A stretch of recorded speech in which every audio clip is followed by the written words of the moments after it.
do it again. Okay, so this one doesn't have any. I think this is not configured to let me do the shortcut. So I'm just going to go and create a new folder. We will create one inside the Documents folder. And here I'm going to create a new folder called Web2. And so inside the Web2 is where you would store your file. So I think here you could just, let me close this first. Let's see if it lets me. If it does, I can just drag this inside the studio and it should open up in here. Okay, so here it is. It's opened up inside the Visual Studio Code. And so I can just do all the work here. So let me close this welcome screen. And so here I have, on the left side is the File Explorer. The outline down here is similar to what I showed you last time in the WebStorm. It shows you all the outline of the commands or the variables inside your file once you have it. You can just, remove that. I mean, turn that on and off here. But here is this is the root of this Web2. So I'm going to create a folder in here, and we'll call it, this is Unit 4. Let's call it Unit 4. Okay. So inside Unit 4, and so usually you can do it this way, or usually once you run inside Visual Studio Code, you still want to work on a single project. And so right now I'm working inside the Web2 and inside the Unit 4 folder. And then we'll see what it looks like in the command prompt. So here on the screen here, you see these shortcuts here. The toggle, the terminal is by pressing the control backtick again, right? Shortcut. Or you go to View and then there's a terminal command here as well. So if you click that, and you'll see this terminal at the bottom here. This is what I want to show you. I need more space here. So it looks very similar to the, cprompt DOS command, except it's running on the PowerShell instead. Okay, so it's not the DOS, but it's PowerShell. It's an upgraded version of that, but it works almost very identical to the Windows command prompt. So Node, most of your commands will be running, or you write your scripts inside the file, but then when you execute the Node application, you will come to the terminal down here and you execute the Node command down here to run the server with files. And so right now I'm inside the Web2, as you can see, but I have access to Web2 and the Unit 4 folder. So if you want to see what's inside and using command prompt, you can type dir for directory, and there's a Unit 4 folder. So you want to go into the Unit 4 to execute your file, right? So I'm just going to go navigate down here, go to like cd space and then Unit 4. So now I'm inside the Unit 4 folder. Okay, so empty. And so when I save my files inside Unit 4, I can access that directly. So let's say that my Unit 4 is a Node application called Unit 4, and then next time I'll create another one called Unit 5, and so on. Okay, so just to make sure they are contained within a folder, which is sometimes can be confusing. So usually when you work on a project like Unit 4, you would just load inside that folder and not seeing the root folder, because you might accidentally drag your files or created files inside the root folder, and you see here on the Explorer, but it won't run down here on the command prompt because you may forget to switch the directory. So that's just a preference. Okay, so now down here, if you want to check your Node application, Node version, you can just type a Node here, and space, and then the -v, the shortcut -v, or you can say version, and that tells you this computer has version 10 for Node. So that means it has Node. And to run Node, Node has a interface called the REPL. I think that's what it stands for. That stands for the read, eval, and then read, eval, something loop. I forgot what the P is stand for. I think process or something.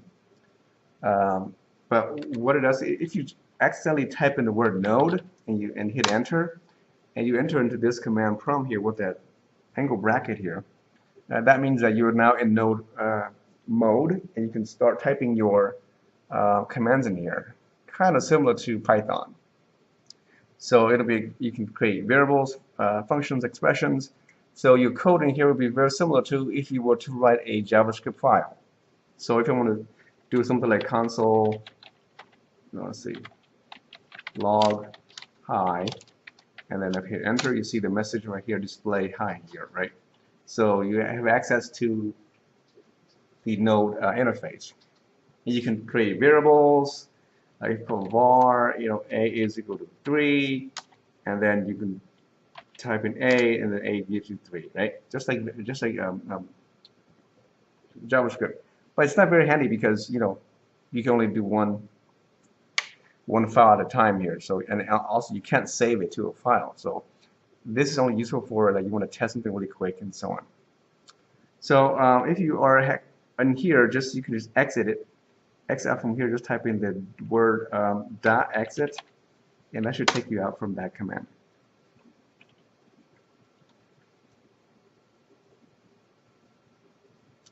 I can make this bigger, but yeah, it's a little bit tiny. I can see if I can set that really quick. To preferences, settings.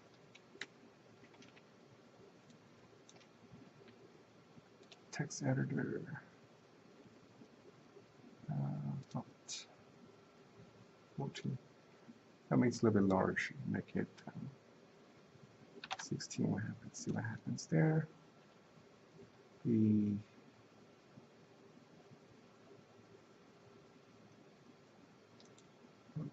appearance.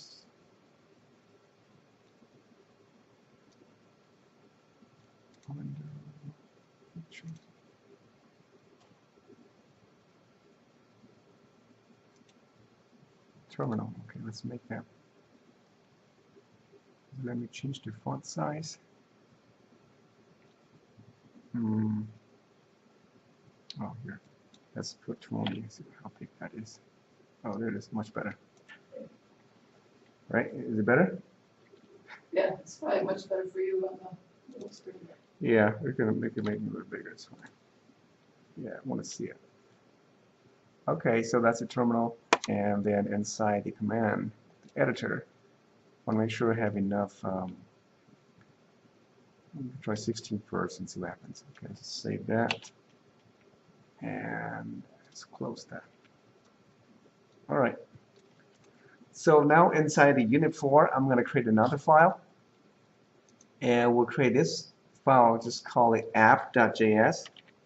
It's very common to call it app. Usually this is like the entry point to your application. I mean, it doesn't have to be called app, it's called whatever you want. But as you can see here is just, I want to make this bigger too.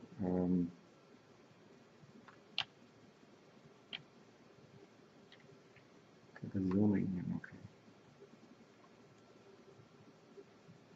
okay, so here in the app application, I can go here and type just like your usual JavaScript code, like I did down here.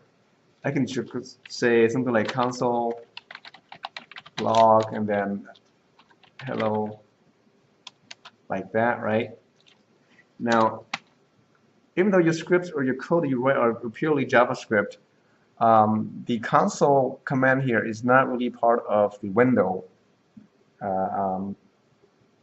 tool. Like you usually put a console.log something, it would display on the browser.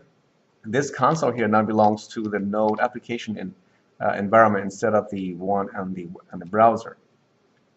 Okay, but if you run this command here, this is similar to what I have down here, except down here I'm running directly on the command line. This is now running inside file. So to run this app.js file so I can see the result, I need to go to the command prompt down here, the terminal, and let me clear the screen down here. CLS clears it, and I can type similar to what I had earlier. Instead of just node, I put node and then space the name of the file, which is called app.js. So what node will do is that node will look inside your file and run your code in here, which is similar to what we had earlier, right? So instead of manually writing in here without saving to a file, now you can write into a JavaScript file and then execute that by running the node command here followed by the file name. And if you execute this, you see that the word hello here is displayed just like before.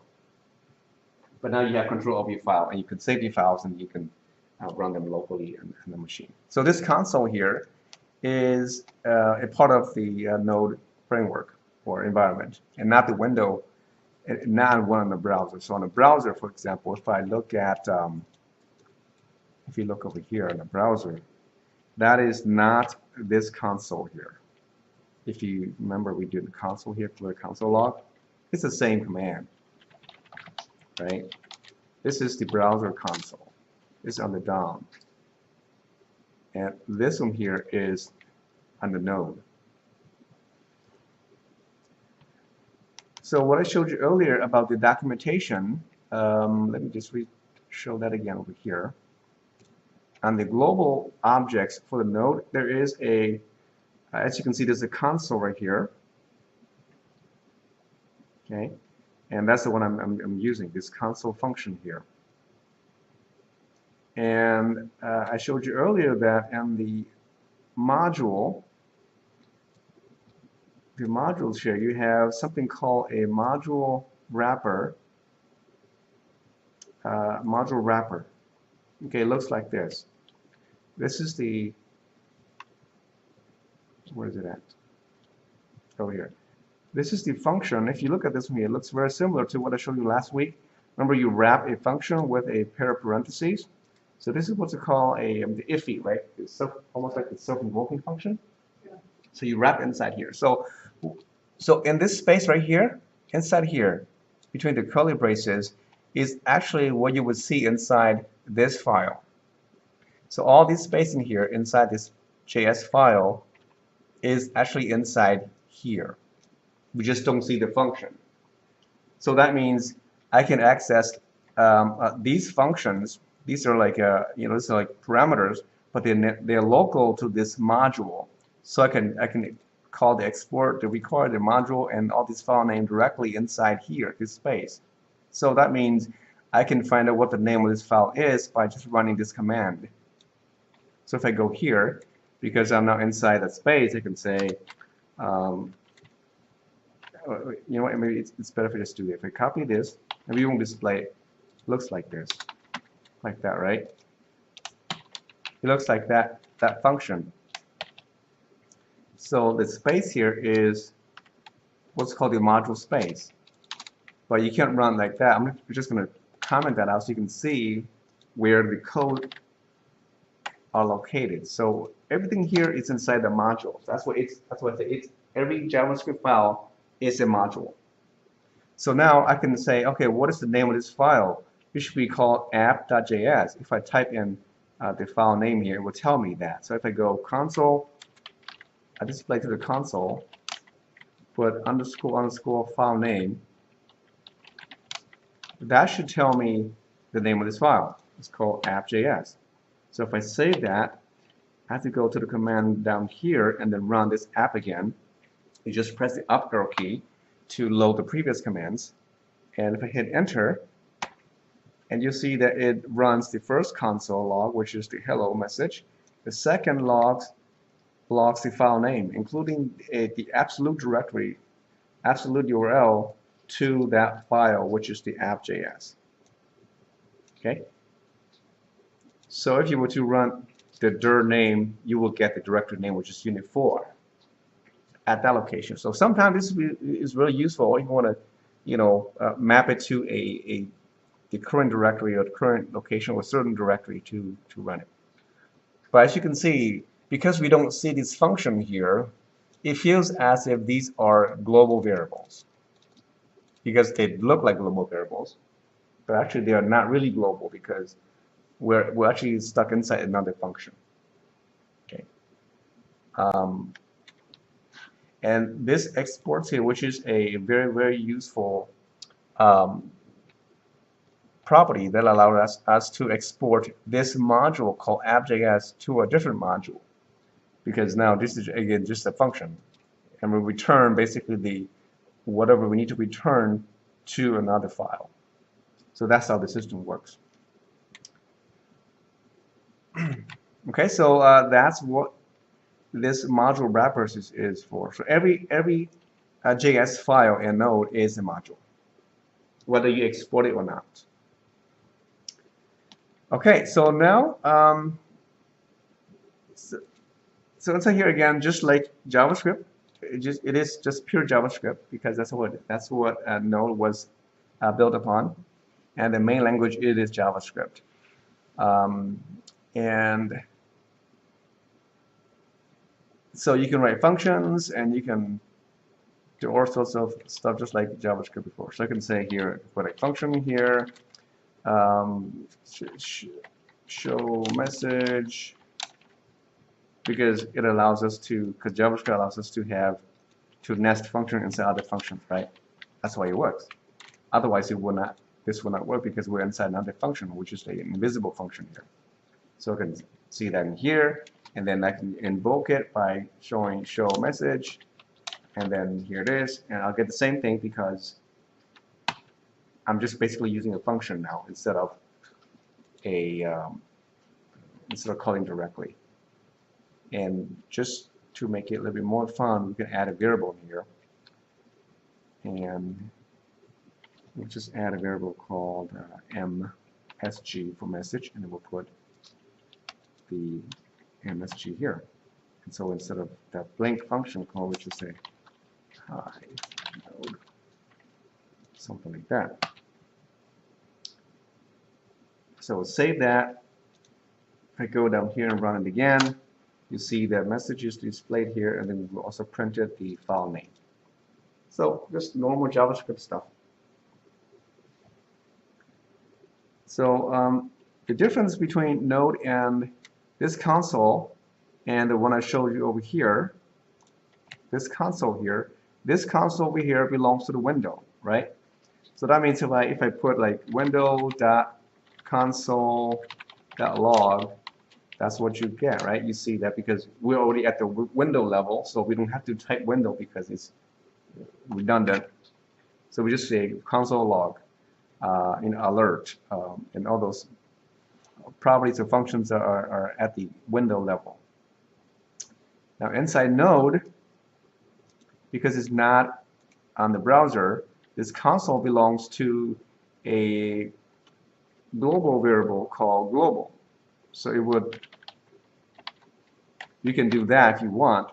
Again, this global is similar to the window, except again, it's because we're already at the global space, and so it's redundant to type it, so we don't have to type global there. And I think that should still work because this is part of the global object. So if I save that and go down here, put another message here, and then go down here to the command and run that node, and you'll see that it says Node.js, right? So if I were to put window instead, it won't work, because even though you might accept it, it looks like it seems to work, right?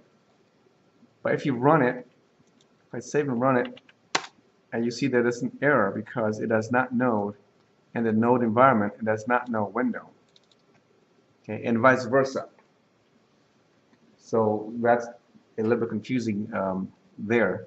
So I got a message similar to that earlier today. Oh yeah. When I was wrapping the window on the load, Mm-hmm. I remember something I did wrong. Yeah. All those came up, but I fixed it. Right. So in here, window seems to be existing here, but it is not part of Node. So likewise out here, if I would just type global, because there's no global here in this engine, if I put something like that, it won't work because there's no such object as global. So it's the reverse of each other basically. It's the window only on the window browser, on the browser here. In Node, you have to use the global. There's no window object in here. But usually you don't use it because, again, there's a lot of typing. Okay, so that is the app.js. For any node application, you can create another file here. I'm going to go and create another one called, let's just say that, we should call it fruits, okay, JS. Inside fruit.js, I could do exactly what I had earlier because it's just another module. So you could say, you know, function, put a function here.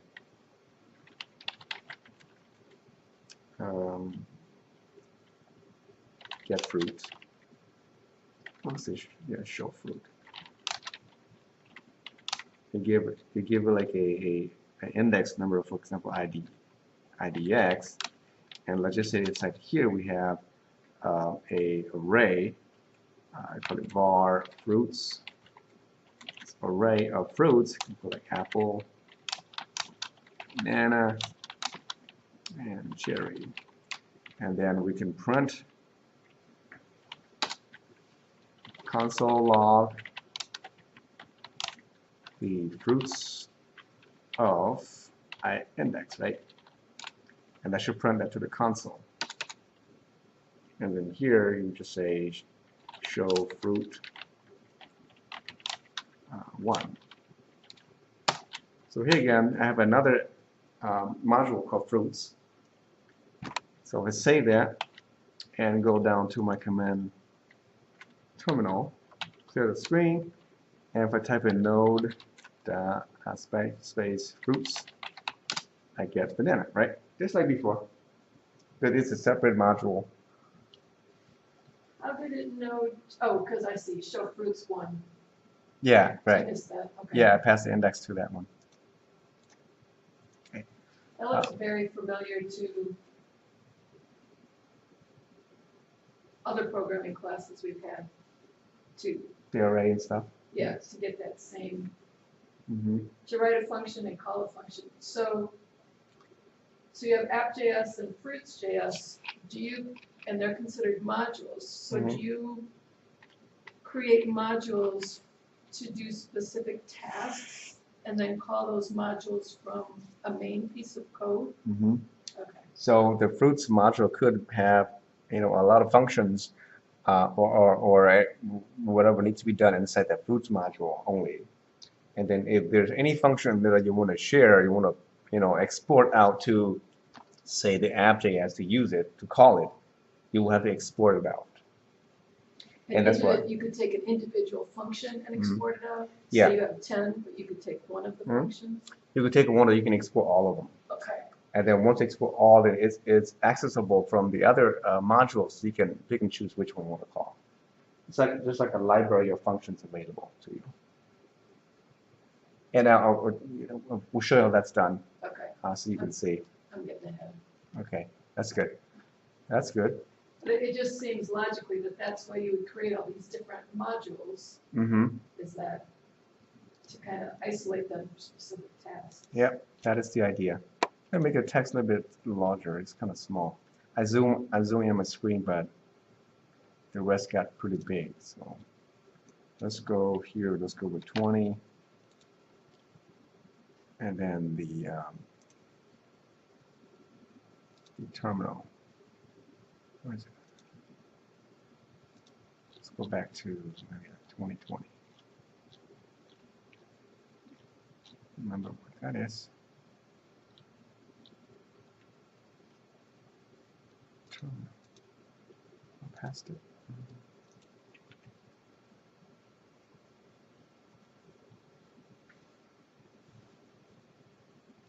Okay, split 2020.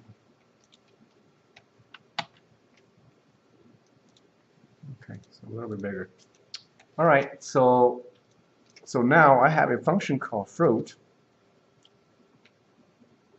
And if you want to use this function inside the apps file, you can't access it, right? You can't use it until you import it into the apps file. And to do that, you will need to use the import, use the require function, and then from here you have to export it. So what that means, instead of calling it here, I want to call this from here, right? I want to call it from here. And to do that, the first thing is you need to export this function called showFruit. And so I'm not going to call it here. I'm going to export it. So what you do is remember that we are wrapped inside this function. And inside here there is an export attribute or a property. And this one here is definitely kind of redundant because this is really it's a reference to this module. What that means is that inside here you could we usually do well, I shouldn't say usually, you could do like exports like that, and then the function which is called showFruit, you can say export showFruit equal the function showFruit.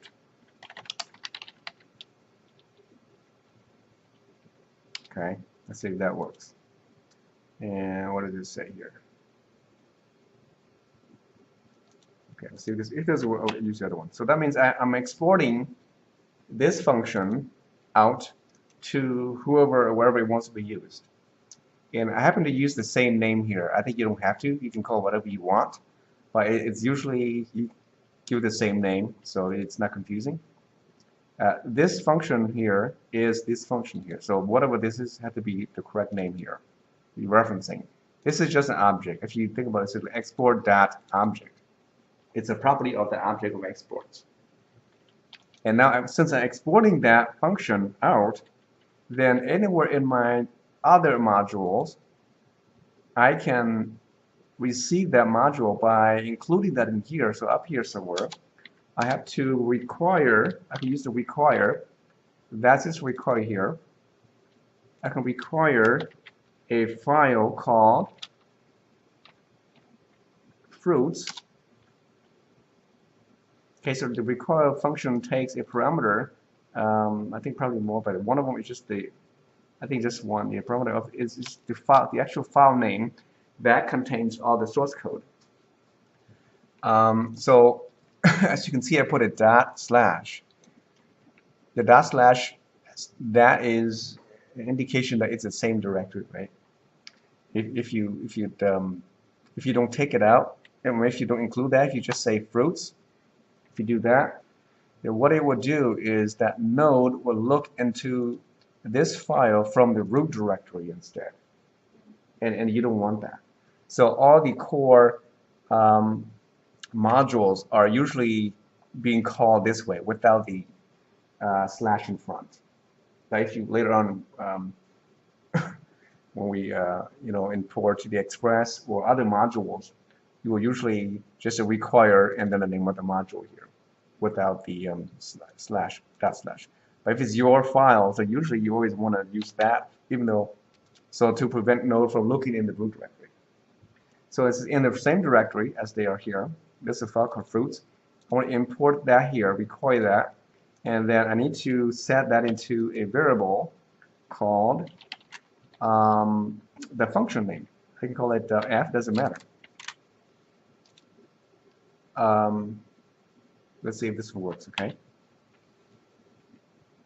And then so instead of show through, I could say f here.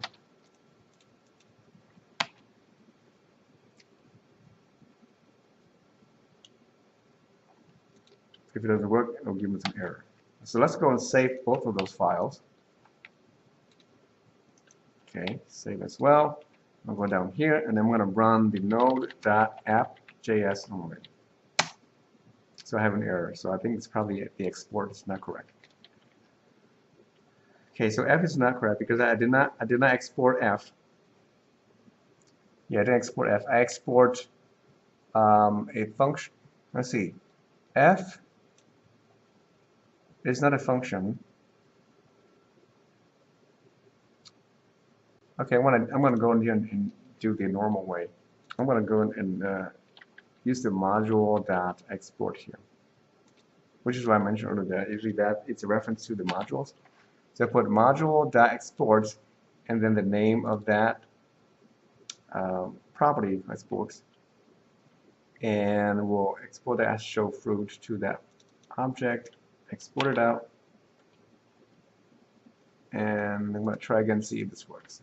Save that again, and so go down here, clear that, and then Node.js. Okay, this still doesn't recognize that one.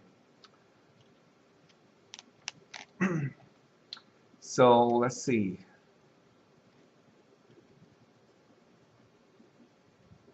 I might have to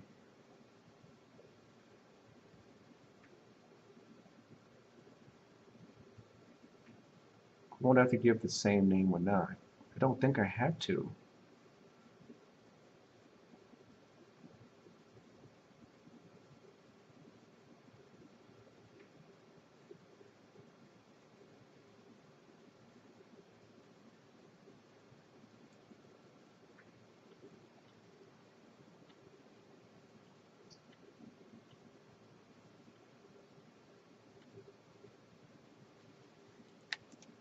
Let's try one more time.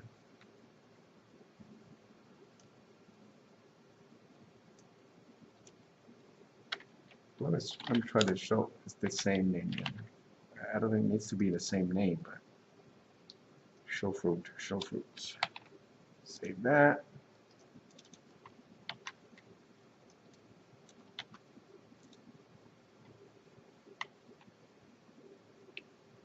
Save that.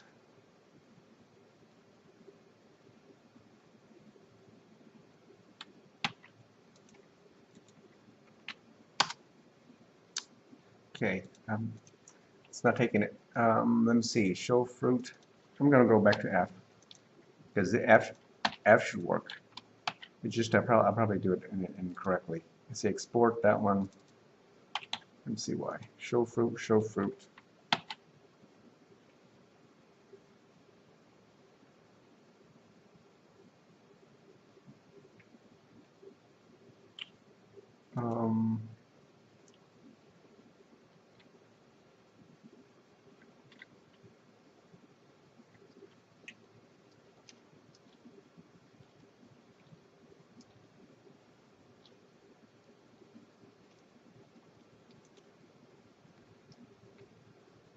Export that out.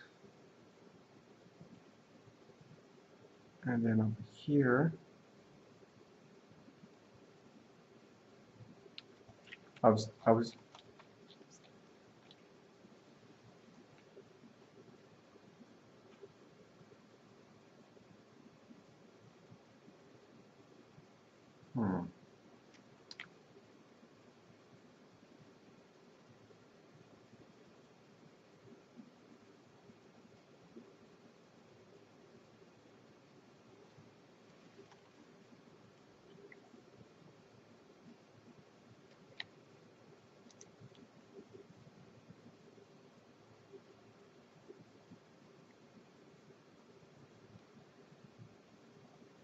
okay. Well, let me try one more different way. We'll export show fruit. Let me do it this way. So that happens. Object way. So show fruit, and over here is f of that, and then f dot show fruit.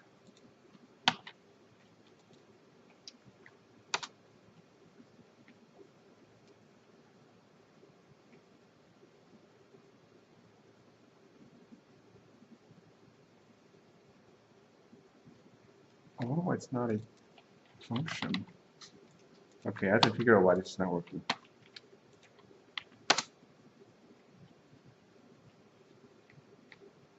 Because I export that out.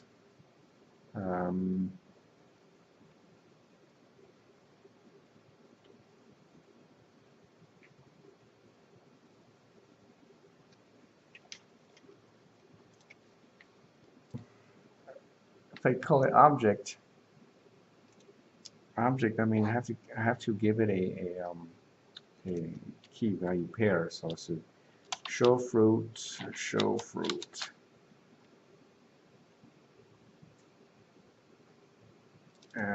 just gonna export that out. So if I export as said, okay, I'm gonna export an object out. The object here is the same thing as this is the key, this is the value is the function itself. So I'm going to export this out as an object because this is an object notation, and we'll learn object later in JavaScript. So if I export that out to the apps, this app here is an object. Let me just call it obj for now. So this obj here points to the actual object, and then now the object should have access to that function called show fruit. Let's save that one. Okay, so this is one way. This is another way to do it. And what I did was here, I'm exporting the function as an object. So the object means you have a curly's here. It's like, it looks like the JSON data, right? Have a key and the value. The key is show fruit. I can just call this one here f of x, doesn't matter. The value is the actual function here. I'm passing that to the export object, and then wherever is being used, I can access the f of x as a function to call this actual function here. So out here, then I have access to the object, and I assign that to a variable called obj. And some languages, I think like in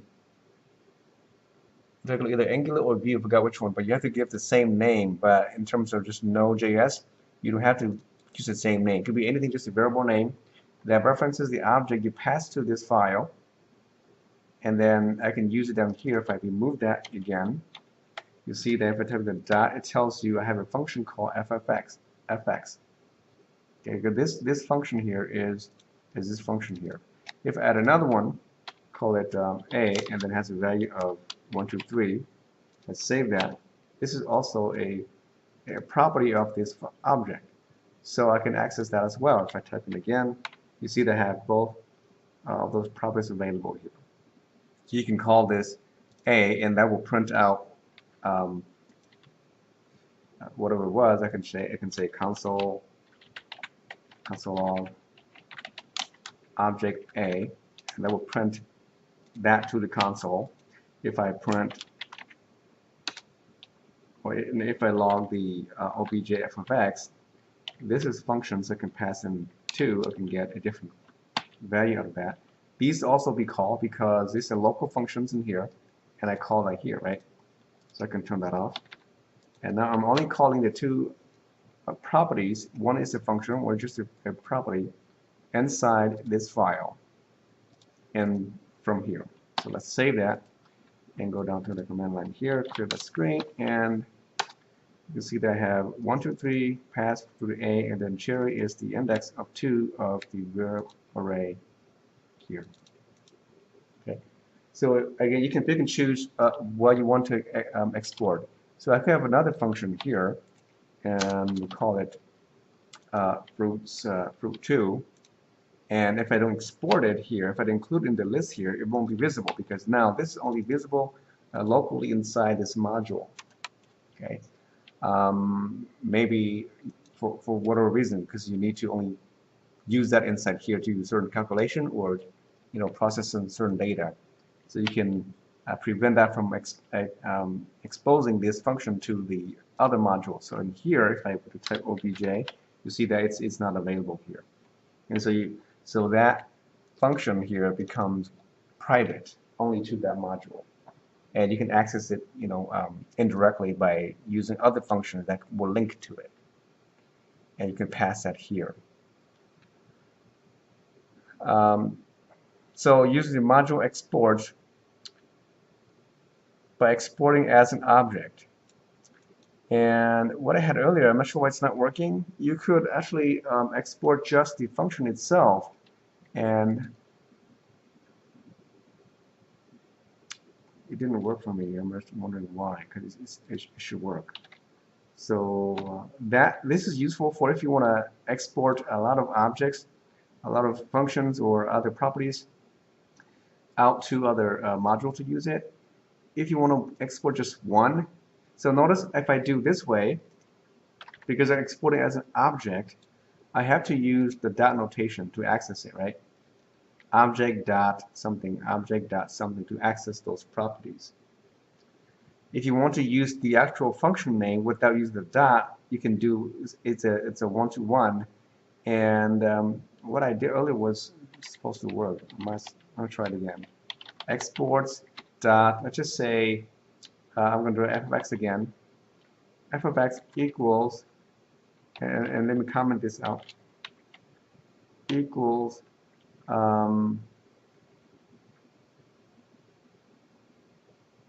For now, I'm just going to put ABC. Okay, so it's just an object property associated with the object export, and it has a value ABC. So save that. Now over here, now these won't work because this is not an object. And I'm going to go here and put console log of obj. And let's see what that gives me. So you can see that obj now, obj contains the, oh, I didn't save, you gotta save it, can I save it here? Oh yeah, it does. So obj, it points to the f of x, because this part here is similar to what you would do in this case, is an object. So an object will be displayed using this notation. Because that, with the colon, that means it's the key value pairs, Yeah, right? the key value pair. And the key is the f of x, the value is the ABC. So I can see that here. If you want just display the value, then I think you would have to do like obj dot f of x. But don't get the same thing. So now I get only the actual value. And because this is an object, not a function. Now if we change back to what I had earlier, to show fruit, now it's a function. This function is assigned to f of x, so kind of similar to what I have here, right? It's the same thing. So now I said it's a function instead of just a variable. So I can go here again, dot f of x is a function. I can pass in a 1, and then I can get the fruit of banana out from there. What's the undefined? I think it's probably the carriage return. Yeah, similar to where you do the console log over here.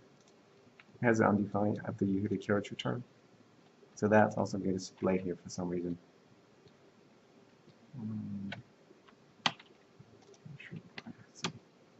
Yeah, he's showing that. But still, this is, I still access it using the dot notation. I just want to say something like this. I want to show the obj, and this obj is the actual function already. I don't want to use the dot notation, so there's another way to do that, and I think by doing, maybe removing the word module here, that's what I thought initially. If I do that, then I should access the function directly. So let me see if that's working now. Save that, and then obj1, save that. Let's put 2 this time. Save. And then, yeah, that didn't work. I probably had something incorrectly, because there's a way you can attach a function directly to this variable here, and this will actually become the actual function itself and not an object. And I forget how that works, but You wouldn't have to put the double parens after the variable, where you have the obj. over here, No, up on the, where you were on the top. over here. No, because I'm assigning a value to the obj as a That's what confused me then, on line 14, Mhm. when you're calling that variable, but you're passing in a parameter to it. yeah, Or- because see if I do that, let's see if I do that, see what that gives me. Let's see if that gives me the function definition. Yeah, it gives you the function definition, right? It says obj is a function, Oh, um, and the function is, why is it f of x? Oh, it's called f of x. Well, I still need to access it using f of x. No, I don't need that. Oh, I guess it's the same thing. Yeah, it's the same thing here. Well, there's another way. I know there's another way that I can call. I can use object. In other words, this object I want it to be in a way so that when I do that one, I would say, if I have this function show fruit here, if I have it here in the local variable space here, if I do that, and if I say object obj2 is show fruit 2, then I can say obj is, let's see, this one does something. So let's see. Yeah, see how it passes it automatically without using the dot notation? Because now I'm just basically reassigning this function to a new variable. That's what I'm doing. So I can call that object obj and I treat it just like a function. Because this is similar to saying show fruit to exactly the same thing. It's just a variable name. So what I want to do was I want to export this function out and use over here without using the dot notation, and I forgot the syntax for that. There's a way to do it, and I just probably had it. It should look very similar to this. This is correct. It's just that in my export is not correct. So here it is it's not correct. What if I just do that? Let's see. Show fruit here obj 2. No. Yep. I'll figure it out. There's a way.